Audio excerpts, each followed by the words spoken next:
Oh no! One excavator from the archaeological team was killed by a trap in the pyramid.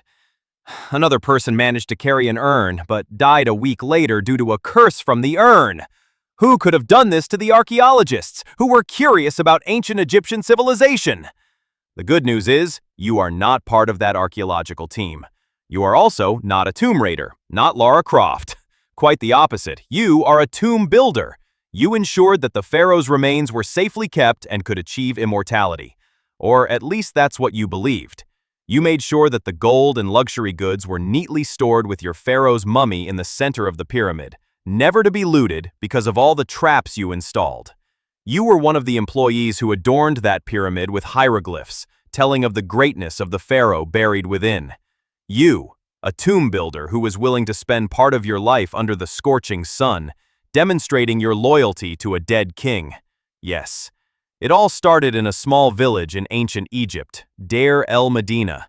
You knew it by another name, but the Arabs who frequently traveled there called it that. It was your hometown, located on the west bank of the Nile River, near the city of Luxor. I wouldn't call it ideal, but at least it was decent. Deir el-Medina means monastery of the city in Arabic.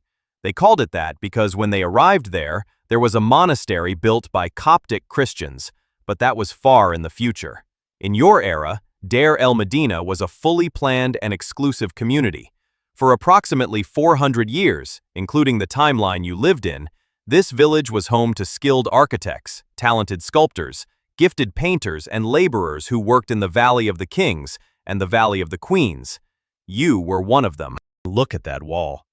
You must realize that the wall surrounding your village wasn't meant to imprison, but rather to protect you and maintain the secrecy of your project. It seems the kingdom considered your creativity very valuable, hence the wall as a form of copyright protection. Your house and your neighbors' houses had a uniform structure. The roofs were flat and the walls were adjacent. There were only 4 or 5 narrow rooms above ground, then an underground cellar that also functioned as a kitchen. Technically, your life was isolated. You could only interact with the officials and bureaucrats who supervised your work, but that doesn't mean they were torturing you there. After all, you and the other residents of Deir el-Medina knew that the village's original name was Set Ma'at, the place of truth. That was no ordinary name. It was a name that showed how important your work was in upholding the pharaoh's eternal promise. Truth is something highly valued by all religions, including the religion practiced by ancient Egyptian inhabitants. Truth means being close to the Creator, and you were the one entrusted by the pharaoh to help him reach that level. In case you forgot, you were not just a laborer who worked every day, only to wait for a payment that would run out the next day. You were a labor elite. You were different from ordinary workers. Heck, you were vastly different from the slaves who were neglected in the civilization for centuries. Look around you. The men and women in this village were free, educated, and well-paid citizens. An ideal working environment that you might not even get in the modern era. So it's natural that you, as a resident of Deir el-Medina, were quite happy living here and working hard for the kingdom. Believe me, in a distant future after your village is buried by time, people will excavate it again and successfully find evidence of your intelligent civilization. They will find thousands of ostraca that you stored at your workplace. Yes, ostraca, pottery shards or limestone fragments that you used as a writing medium. You recorded all the extraordinary rites that your village people performed, including in the economy. That is why modern civilization people consider your ostraca as very valuable scientific items. As recorded in one of the ostraca, you and the other workers were not paid in coins. Why? Well, because that system did not exist yet. Currency had not become the main system in ancient Egypt. Instead, you were paid a salary in the form of natural produce, primarily grain. You received emmer wheat to make bread and barley for good beer. The difference in your work status from outsiders of Deir el-Medina can be seen here. An ordinary laborer could receive about 5 sacks of grain per month, while a skilled sculptor or artist like you could receive 7 sacks. Chuckles, tempting, isn't it? This was a substantial salary, far above the wages of an ordinary field worker. If 1 sack of wheat could last for 2 months, then 7 sacks would be enough for your food for a year, depending on how well you stored it. You could even have a feast, especially with the fresh drinks you made from barley juice. You didn't have to worry because, of course, your diet was not just carbohydrates. The kingdom would also give you wages in the form of rations of fish, vegetables, water, firewood, and even occasional meat. I don't know if Wagyu beef existed in the ancient Egyptian era, but I certainly understand that meat was a luxury food for you. Thank you for recording it on the ostraca, because from there, future people can know that the economic system of your hometown was very organized. Everything was clearly written. How you managed inflation, how you took out and paid debts, even how you transacted with your next-door neighbor. Very impressive. Isn't it ironic that you were tied to the pharaoh's eternal project? I mean, the pharaohs who employed you were always described as cruel rulers. They liked to torture anyone, especially slaves.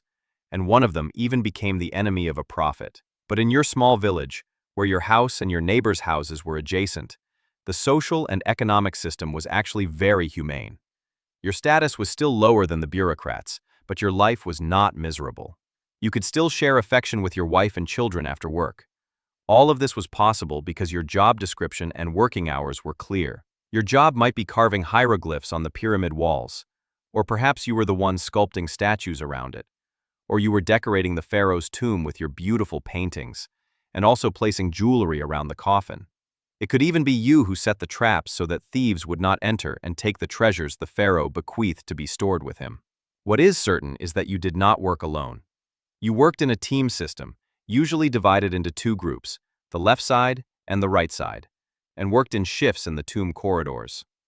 You worked for 8 consecutive days, followed by 2 days off. The best part? This day off they used to work on your own tomb. Ha ha! No, you wouldn't be executed after work. You also believed in immortality just like the pharaoh, didn't you? That's why you and every worker in Deir el-Medina were also entitled to a beautifully decorated tomb near the village. That was the result of your own handiwork too. But well, before talking about death, let's just focus on your life, which was not always smooth. Archaeologists have seen your other ostraca records, and one of your friends revealed an important event. You once went on strike in 1159 BC during the reign of Ramses III.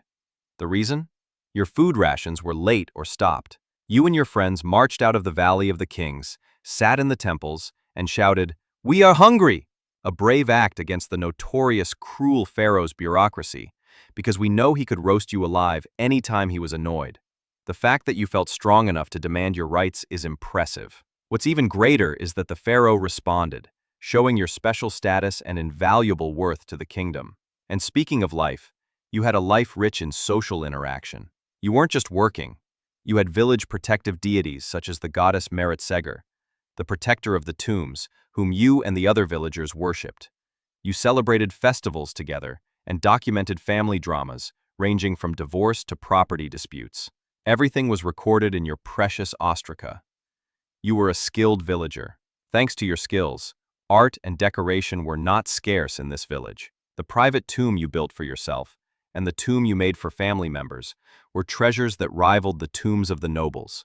You, the artist, spent your working days painting the stories of the gods in the pharaoh's tomb, using your days off to tell your own story. Not heroic, but full of meaning. The walls of your tomb were filled with brightly colored paintings depicting feasts, harvests, and offerings to the gods. This was your version of immortality, an image of the ideal and abundant life you hoped for in the afterlife. Your villagers also wrote letters to the dead. You know, widows would write messages to their deceased husbands, asking for help with worldly matters, showing a deep personal and spiritual connection. But of course, nothing is eternal. You finally left Deir el-Medina when Egypt faced political and economic unrest. You and the other workers eventually moved to a large nearby temple for security. However, everything you left behind is proof that you were a great human. Not magnificent, but that is precisely what amazed future people. The fact that you once lived as an ordinary person.